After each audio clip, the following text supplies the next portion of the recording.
Depuis le début novembre, on constate en Bretagne à peu près moins 30% de circulation sur la route. Ces derniers jours, on est plutôt autour de moins 20%. Mais ce qu'on constate, c'est que ça n'entraîne pas mécaniquement une réduction du nombre de morts à la hauteur de la réduction du trafic routier. Ça, c'est un enseignement du premier confinement. Au premier confinement, il faut se souvenir qu'on avait réduit le trafic d'à peu près 75% et le nombre de morts de 50%.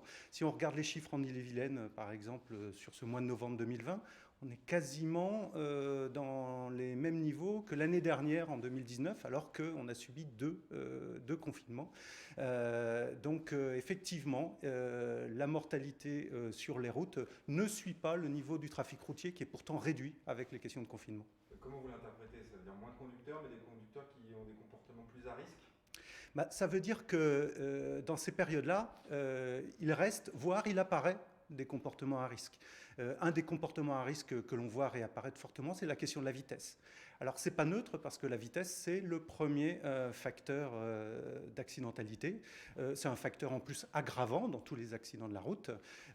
Et au mois de novembre, par exemple, on a constaté que les radars automatiques enregistraient une hausse des excès de vitesse, et en particulier des grands excès de vitesse de plus de 50 km/h. Donc la vitesse reste une pratique à risque durant les moments de confinement. Une route dégagée, c'est peut-être tentant d'aller un petit peu plus vite, mais la vitesse, ça reste un facteur important d'accident. Après, il faudra faire les bilans une fois la période de confinement passée pour bien comprendre ce qui s'est passé dans ces moments-là. Mais ce qu'on constate aujourd'hui, c'est qu'effectivement, même dans les périodes de confinement, il faut rester vigilant sur la route.